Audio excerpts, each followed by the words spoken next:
So take a few minutes, rounded side of your ball peen hammer, and you're going to compress the fold. Go.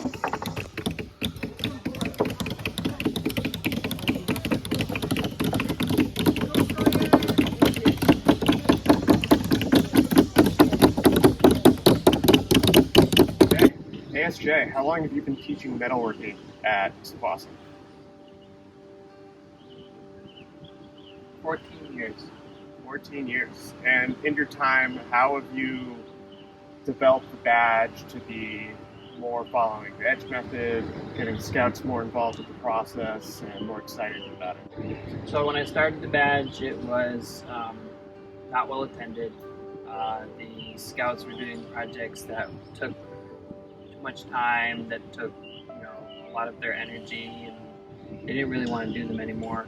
So I revamped the sheet metal projects to include soldering, which brought a little bit of excitement to the project, but then again, the same thing happened. It started to get stagnant. The class started to dwindle in terms of attendance, and a few years ago, a scout came up to me with partial, but he had done the blacksmithing option. And with that, I kind of did a little research. I took a whole bunch of blacksmithing classes, and now for the badge, we do the blacksmithing option, and we do demonstrations before the scouts actually perform the task of either making an L bend or a U bend in their projects. So by utilizing the edge method, they can see how they need to hold the metal on the anvil, how they need to strike the metal with the hammer, and it gives them a chance to actually visualize the whole demonstration thing and guiding them.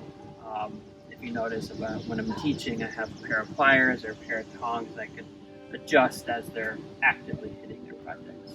Awesome. And as you've gone through the different options for metalworking, have you seen that some are more easily mastered and some are harder? Yeah, most definitely. The filing, although it's a simple task, the tediousness of it is something that scouts, we have to kind of help them out, help guide them a little bit. But when it comes to heating something up red hot and just smacking it with a hammer, that's awesome. They like that. So definitely we have to rearrange the class in such a way where sometimes they have to do the more tedious tasks and sometimes they can do the more engaging tasks, like the hot projects, what we call them. So they have a hot project and they have a cold project. And when you're going through the tasks that might involve smacking the hot metal with a hammer, and you have a scout that's yay big and a scout that's tall and maybe on the football team or something like that, how do you help guide those two different ends of the spectrum?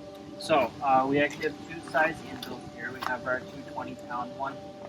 That one is meant for the taller scouts, because when you're measuring for blacksmithing, you stand next to the anvil, and wherever your knuckles are, that's where the type of anvil you need to use. So for that one, I'm a tall person, so I would need to use a taller anvil because my knuckles hit the surface. Whereas this one, if we had a shorter scout, they would want to use this one because it's lower down. They don't need to put as much leverage into the hammer, and it's easier for them to work. If the hammers are too heavy, we do have some differentiation. I can hold the metal for them, whether they grasp the hammer with two hands, or we do have some smaller hammers, but the problem with that is they're not really good for forging because they could break. They're not really meant for hot projects like this. So we have a very nice setup here, as you pointed out. What do you suggest to new merit badge counselors, either at a scout camp or maybe they're doing it at the troop level, for what they need starting out for a class? So what I would recommend is definitely your classroom environment.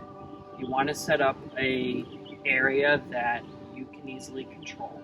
You want to set up a engaging environment where all the scouts will either be facing you or they're in one singular spot.